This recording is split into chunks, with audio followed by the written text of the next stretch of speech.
참 좋으신 우리 주님의 은총과 평강이 오늘 예배 자리에 나온 모든 분들과 함께 하시길 빕니다. 우리는 지금 기적의 현장 앞에 서 있는 것 같습니다. 하나님의 놀라운 은혜가 오늘 우리의 마음을 사로잡고 있다고 저는 마음속에 그렇게 확신을 하고 있습니다. 우리 시대는 우울한 시대입니다. 어떤 사람은 우리 시대를 가리켜서 팔꿈치 사회라고 말하기도 했습니다. 옆에 지나가는 사람들을 팔꿈치를 이렇게 치면서 가는 시대라는 것이죠. 과거에 어떤 사람은 타인은 나에게 있어 지옥이다 이런 말을 하기도 했는데 바로 이 시대야말로 지옥처럼 변해버린 그런 시대인 것이 분명합니다. 적대감이 넘치는 세상에 우리가 살고 있습니다. 이런 시대에 교회를 설립한다고 하는 것은 모험적인 일이 아닐 수가 없습니다. 그런데 하나님은 오늘 이곳에 숨빛 청파교회를 세우도록 허락을 해 주셨습니다. 그 까닭은 적대감 넘치는 세상에서 인생이 그래도 살만하다는 사실을 사람들에게 증언하고 입증하라고 하는 일종의 소명이라는 생각을 해보게 됩니다. 과거에도 우리는 경쟁이 없는 세상에 살지는 않았지만 우리가 살고 있는 세상의 경쟁이 너무 치열해지고 있고 그 때문에 우리는 인생을 한 방향으로 몰려가고 있습니다.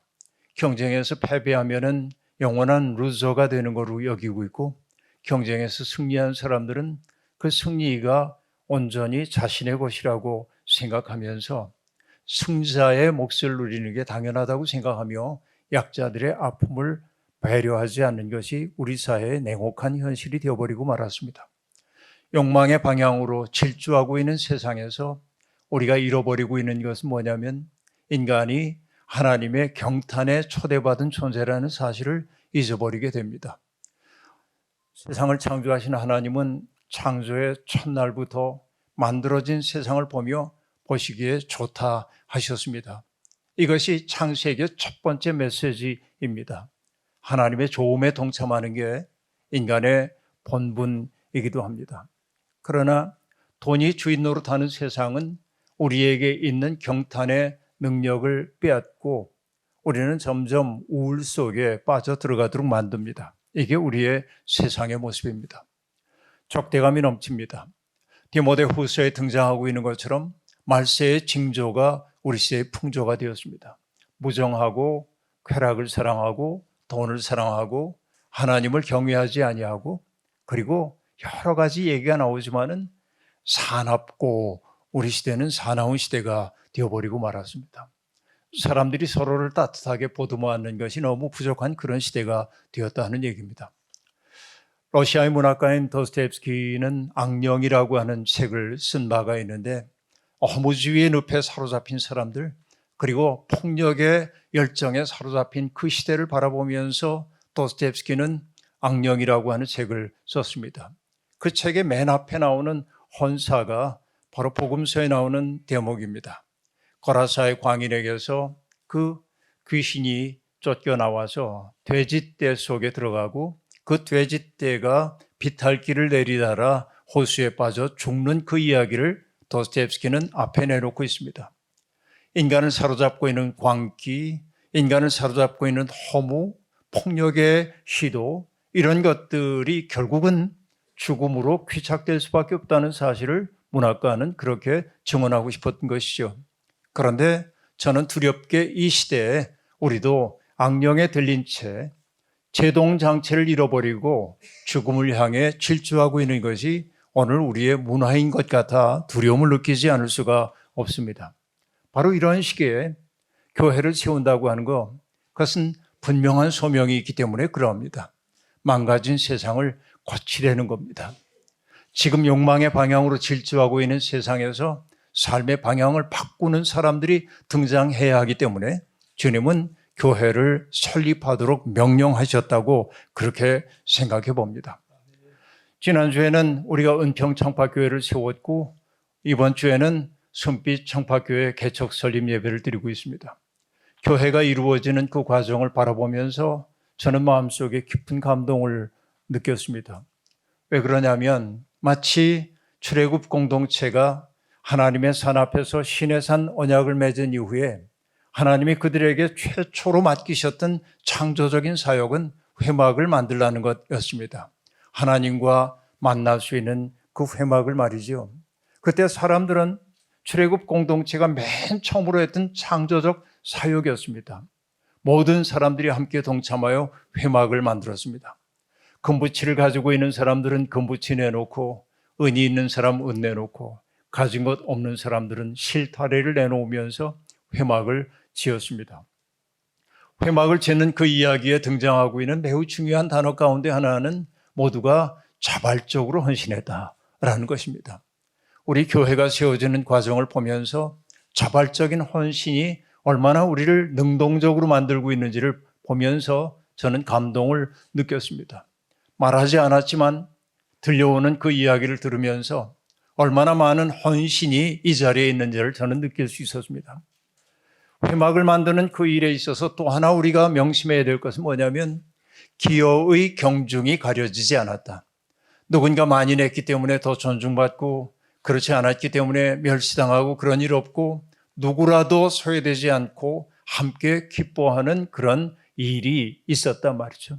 이것이 순빛 총파교회를 만드는 과정 가운데서도 여실히 드러났기 때문에 정말 이것은 하나님이 기뻐하시는 교회가 될 거라고 확신합니다. 그런데 순빛 총파교회는 오늘 설립 감사 예배를 드리지만 교회의 원래의 생일은 성령 강림절입니다.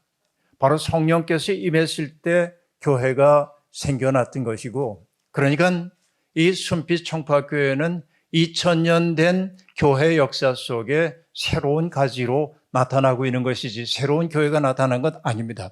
이것은 그 큰 기독교의 역사의 한 부분을 감당하기 위해 세워졌다고 그렇게 얘기할 수 있겠습니다.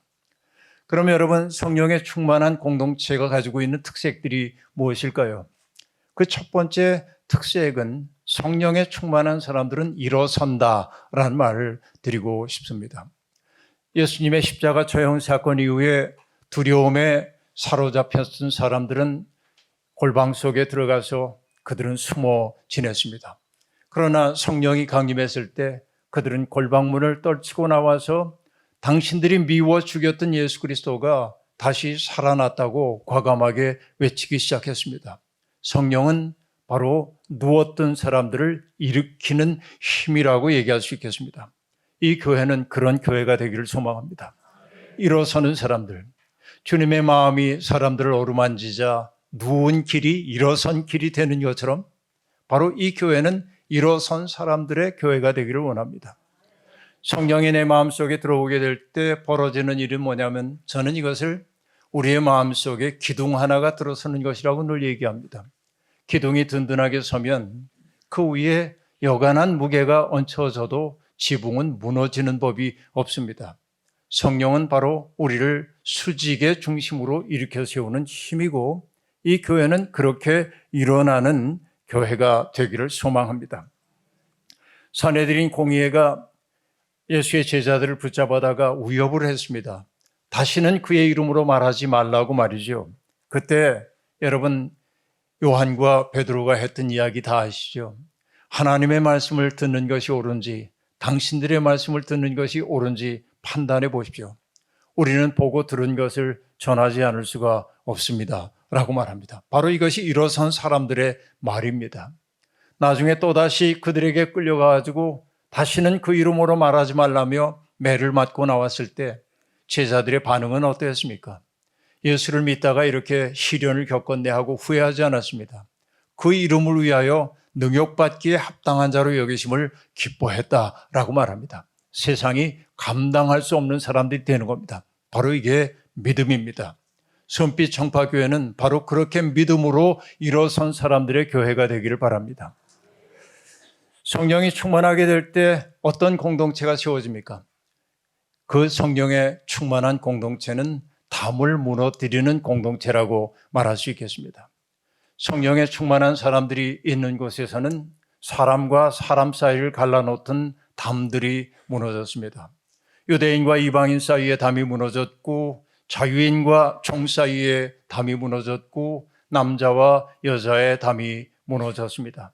그리고 이전에 그 담벼락 저편에 있는 사람들을 상상하며 그들을 적대하고 있던 사람들이 서로 사랑해야 하는 사람임을 느끼게 되었습니다. 오늘 우리가 살고 있는 이 세상은 수없이 많은 담과 경계들이 쳐지는 세상입니다. 교회조차도 사람들 앞에 경계선을 만들고 담을 세워서 소통하지 못하게 하는 경우가 제법 많이 있습니다. 그러나 성령의 바람이 불어오면 담들이 무너지고 이전에 서로 만날 수 없었던 사람들이 만나게 되고 서로의 아름다움을 발견하게 되고 그 아름다움을 함께 향유하면서 기쁨의 공동체를 이루게 되는 것이죠. 순빛 청파교회는 담을 허무는 교회가 되기를 바랍니다. 그리고 성령에 충만한 공동체가 하고 있는 또 다른 일은 무엇입니까? 그것은 연결이 생긴다라고 하는 겁니다. 이것은 담장의 무너짐과 함께 연결되는 얘기라고 할 수 있겠는데, 하나님을 믿는 사람들, 성령에 충만해진 사람은 타자들의 고통을 더 이상 외면할 수 없는 사람들이 되었습니다. 마치 예수 그리스도께서 세상에 있는 모든 아픔과 서름과 고통을 당신 속으로 끌어들여 당신이 정화해냈던 것처럼, 당신과 무관한 고통이 세상에 없는 것처럼, 세상을 품어 안았던 것처럼 성령이 우리 마음속에 들어오면 나와 서로 달랐던 사람들이 정말 소중한 사람임을 느끼기 시작하는 것이죠. 이전에는 밉살스럽게 보였던 사람들이 하나님의 형상으로 보이기 시작합니다. 이전에는 내가 그 사람 눈에서 티끌을 빼려고 했다고 한다면 이제는 그 사람 눈에서 흐르고 있는 남 모르는 눈물을 헤아리며 그 눈물을 닦아주고 싶어 하는 것이죠. 이것이 믿음의 징조라고 얘기할 수 있겠습니다. 그런 연결이 세상을 새롭게 만드는 것이죠. 새로운 세상은 그렇게 도래하는 것입니다. 맑은 물이 솟아나와야 합니다. 여러분, 벵골만에 가면은 들려오는 이야기가 있죠. 선원들이 벵골만을 지날 때 물을 얻을 수가 없으면 특정한 장소에 간다고 합니다. 그곳에서는 바다 깊은 곳으로부터 맑은 물이 솟아올라서 마실 수 있는 물을 얻을 수 있다고 얘기합니다. 우리가 살고 있는 이 세상이 이렇게 냉혹한 세상인지 모르지만 순빛 청파교에서는 맑은 물이 솟아나와서 그 물을 마시는 사람마다 갈증을 해결하고 인생은 살만한 거야, 이렇게 느낄 수 있는 교회로 우뚝우뚝 설 수 있기를 소망합니다. 그렇게 될 때 비로소 우리는 그리스도의 몸으로 속한다고 말할 수 있겠습니다. 우리는 교회를 가리켜서 흔히 공동체라고 얘기합니다. 공동체를 뜻하는 영어 단어 커뮤니티라고 하는 것은 함께 together를 뜻하는 come이라는 단어와 선물을 뜻하는 모누스라고 하는 단어가 합쳐진 것입니다. 공동체란 무엇입니까? 서로가 서로에게 선물이 되는 공동체, 바로 이것이 진정한 공동체라고 말할 수 있겠습니다. 교회가 된다고 하는 것은 나를 누군가에게 선물로 내주는 것이죠. 선물야 선물다운 사람에게 불쾌감을 주어서는 안 됩니다. 나를 가장 아름답게 만들어야 선물다운 사람이 될 수 있는 거죠. 이 교회 모든 성도들이 서로에게 선물이 되는 사람들이 되기를 소망합니다. 저는 이 교회가 앞서 얘기한 것처럼 담을 허무는 교회, 또 많은 연결점을 만드는 교회가 되기를 소망합니다. 우리 감리교의 위대한 신학자였던 홍연설 박사님이 가사를 쓰셨던 찬송가 475장에 보면 죄악은 뿌리 깊게 우리 속에 도사려 편당심 일으키며 차별의식 넣어서 대화를 막으련다 라고 말합니다. 죄악이 우리 속에 들어오게 될 때 우리는 편당심에 사로잡힌 사람이 되고 남과 나를 가르는 차별의식에 사로잡힌 사람이 됩니다. 그러나 은혜가 들어오면은 이제 모든 사람들을 사랑으로 품어안는 사람들이 될 수 있는 것이죠. 그렇게 타자들의 고통을 내 속으로 끌어들이고 타자들의 아픔에 내가 책임적으로 응답하려 할 때, 그때 비로소 우리는 숨 쉴 만한 공간을 만든다 말할 수 있습니다. 생명의 숨이 쉬어지기 시작하는 겁니다. 생명의 숨이 쉬어지는 그곳에 평화의 빛이 드러나게 되는 것입니다. 생명의 숨과 평화의 빛이 오롯이 비춰드는 아름다운 공동체 이루기를 주님의 이름으로 축원합니다. 아멘.